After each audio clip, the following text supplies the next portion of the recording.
You know, when we pass from this earth, family and friends traditionally come together to remember. Maybe share some memories, some stories, thoughts, things of that nature.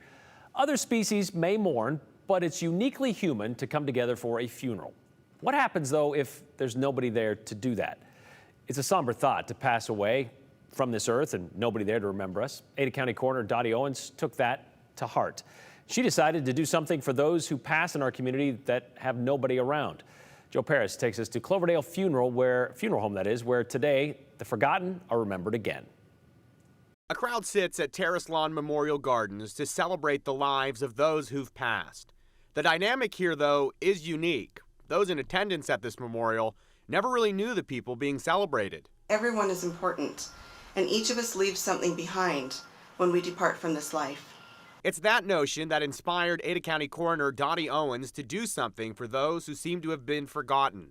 Owens says every year there is a list of people who come through her office that have no next of kin, or investigators are unable to find those people. There are also cases when a person is abandoned by family for one reason or another. So I'm pretty passionate about the memorial that we do every year. When I first took office almost 8 years ago, we discovered that we had closets full of these cremains. Storing unclaimed remains is a practicality of the coroner profession, but Owens believed that those remains belonged in a more respectable environment. I had some cremains in our office from 1996 forward. So anytime a county, what we call an indigent case, is cremated, those cremains come back to the office, and then we would retain custody, and they were literally storing them everywhere we could just find empty space and drawers. So the Ada County Coroner's Office partnered with Cloverdale Funeral Home to create a memorial and event to pay tribute. Cloverdale donated a crypt to store unclaimed remains in a dignified manner. It's very beautiful. Cloverdale actually designed it, and we were so grateful that they did that. They did that at no cost to county. It was all donated, and so that's why we continue to do this. We would not be able to do this had Cloverdale not done this for us. Mark Allen Williams. Justin D. Davis. Sharon Harris. We speak the names of those who are no longer with us, names of people we knew, names of strangers, names of relatives, names of ones whose names are not known. We carry their names.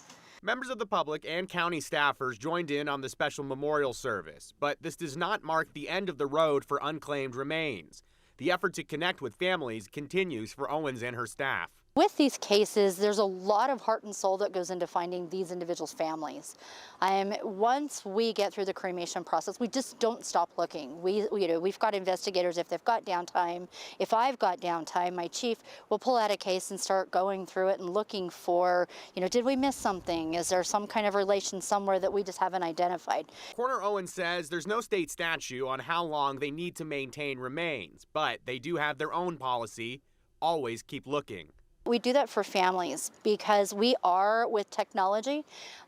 Every case is entered into NamUs so that anyone that's seeking for a family member can see that we have had that as a case and that we would have those cremains. Even though we are just one among hundreds of billions of people who have or still live on this earth, we are all unique.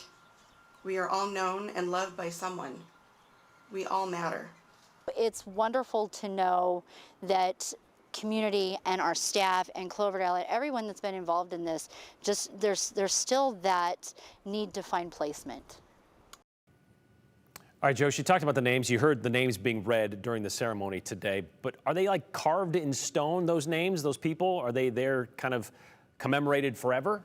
So the hope is that they don't have to be commemorated forever and that a family member or next of kin will come forward and say, I recognize that you had this name on your website. I'm next of kin. I'd like to collect these remains and go bury this person the way I'd like to. So all of the names that are unclaimed remains in Ada County from over the years, by the way, this dates back to the 90s, as Coroner Owens just said, they're right on the Ada County Coroner's website, and there's a running list, and it's a pretty long list from over the years. And if for some reason you lost a loved one or for some reason you're looking for a name, it's available right now at the Ada County Coroner's website, and we're going to put a link in this story at KTVB.com. But Brian, the hope is that these unclaimed remains, that one day they are reunited with family. And for whatever reason, sometimes it's impossible to find that family, or family's not interested. But Coroner Owens tells me that she finds that throughout the years, at some point, if someone recognizes a family name, they make it happen to get in contact with the coroner and make sure that those remains are reunited with the family. Yeah, 'cause they do their investigation, but there are loopholes or some holes somewhere probably, and